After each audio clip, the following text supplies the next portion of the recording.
Selamat siang semuanya. Kembali lagi bersama saya Benedikin Zirolehot dari tim Capstone C22242. Eh, Kali ini saya ingin fokus kepada bagian demo dari aplikasi BetterMe ini karena di video sebelumnya itu lumayan eh, mepet waktunya. Jadi demo aplikasinya menurut saya belum menunjukkan semua yang dimiliki dari aplikasi ini. Jadi langsung saya mulai. Ini tampilan awalnya.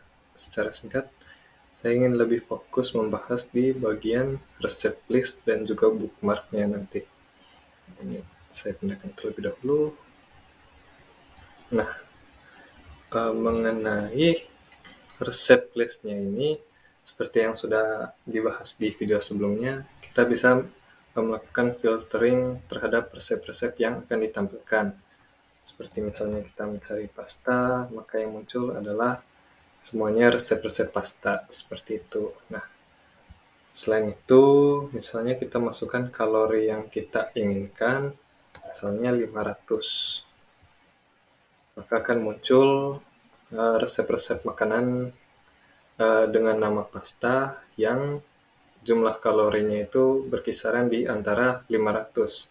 Misalnya ada yang 505, ada yang 491, ada yang 504, dan lain-lain di sini. Selain itu, kita juga bisa melakukan filtering dengan ingredients-nya. Misalnya kita ingin pasta yang ada di dalam resepnya itu harus menggunakan telur di dalamnya. Nah, misalnya kita melakukan search, ternyata Spunacular API-nya itu tidak menyediakan resep yang dengan nama pasta yang memuat kalori dengan kisaran antara berkisar di antara angka 500 dan memuat uh, ingredients telur. Nah, misalnya coba kita hapus kalorinya lalu dilakukan search. Nah, ternyata baru muncul resep-resep dengan nama pasta yang di dalam ingredients-nya itu memuat telur. Selain itu, mungkin bisa kita cek terlebih dahulu, misalnya resep yang ini, di dalam ingredients-nya pasti ada memuat telur, seperti itu. Lalu kita kembali lagi, terus misalnya kita sekarang mencoba mencari resep dengan filtering tipe-tipe resepnya. Misalnya kita ingin resep yang dengan tipe breakfast. Setelah kita pilih, kita bisa klik search. Kemudian di dalam resepnya, misalnya pilih yang kedua ini. Di dalam resepnya, bisa dilihat di sini ada tag morning meal, brunch, dan juga breakfast. Jadi ini proses filteringnya itu sudah benar berjalan. Saya tambah ke bookmark. Lalu kita kembali. Terus sekarang misalnya kita filtering dengan menggunakan resep intolerant ini. Nah, misalnya kita menggunakan resep intolerant yang egg, ketika kita search, ketika kita cek di dalam detail resepnya, nah di dalam ingredients-nya ini seharusnya sama sekali tidak memuat telur, seperti itu. Jadi bisa dilihat di sini hanya ada sayur dan rempah-rempahnya, sama sekali tidak memuat resep telur, seperti itu. Oh ya, dan di Spunacular API-nya sendiri juga menyediakan fitur untuk melakukan randomize resep. Jadi misalnya menggunakan button ini kita bisa merandom resep-resep yang muncul di list tanpa memperhatikan entah kita memasukkan nama resep, misalnya kita masukkan pasta di sini, kalorinya 500. Nah, fitur search ini tidak akan mengabaikan semua value-value yang diinput di dalam filtering ini. Misalnya kita search random, akan muncul resep-resep yang tidak sesuai dengan filtering di search resep ini. seperti itu. Kalau kita random lagi akan muncul list-list resep yang berbeda lagi. Terus misalnya kita ambil cranberry crackers, bisa dilihat kembali detail-detailnya. Ada steps, ada taste charts. Di sini ada detail nutrisi yang dimiliki oleh resep, dan yang belum sempat dibahas atau dicoba tadi itu adalah similar recipes.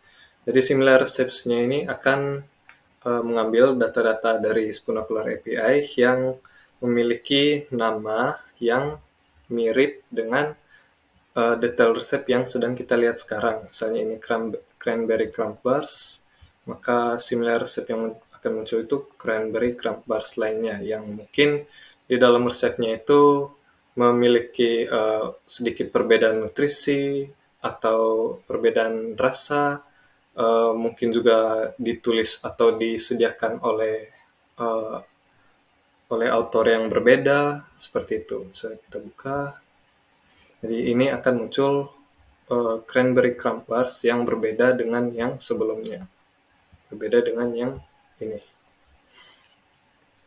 Nah, seperti itu kira-kira di bagian detail. Selanjutnya mungkin kita bisa bahas yang di bagian bookmarks. Nah, di bagian bookmarksnya ini, seperti yang sudah dijelaskan sebelumnya, resepnya itu bisa disorting berdasarkan nama. Maka yang muncul pertama itu bozy, diikuti crab, ada cranberry, dan sebagainya sampai ke ratatouille. Kalau kita urutkan by date, itu diurutkan berdasarkan urutan data yang kita inputkan. Berarti di sini ini resep pertama yang kita bookmark ketika pertama kali menggunakan Better Me ini, lalu yang kedua itu Powerhouse, yang ketiga Bozy, dan seterusnya. Lalu di sini ada filtering juga, tapi hanya berdasarkan nama. Misalnya kita mencari POW, nah yang akan muncul hanya yang Powerhouse. Kita kembali lagi, misalnya mencari Bozy, atau kita cari Crab misalnya. Nah, data-data di dalam list bookmark ini akan ke filter juga. Misalnya kita buka yang sudah kita bookmark, akan kembali muncul detail-detailnya, segala macamnya. Kemudian kita bisa melakukan unbookmark.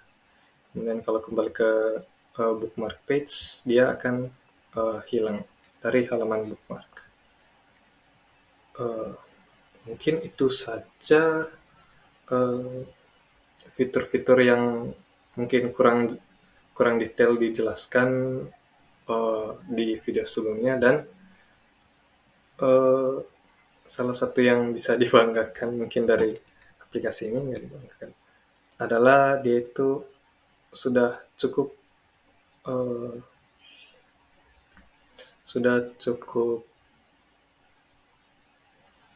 kompatibel untuk tampil di berbagai ukuran layar. Misalnya ini untuk yang di layar handphone, di layar mobile kita masih bisa menggunakan fitur-fiturnya. Terus misalnya kita ke halaman list resep, sini akan tampil resep-resepnya juga, sama seperti di halaman ketika di tampilan desktop. Kemudian ini untuk komponen search-nya, kita bisa melakukan random atau melakukan filter dan juga menutup search bar-nya. Kemudian ini untuk tampilan home-nya.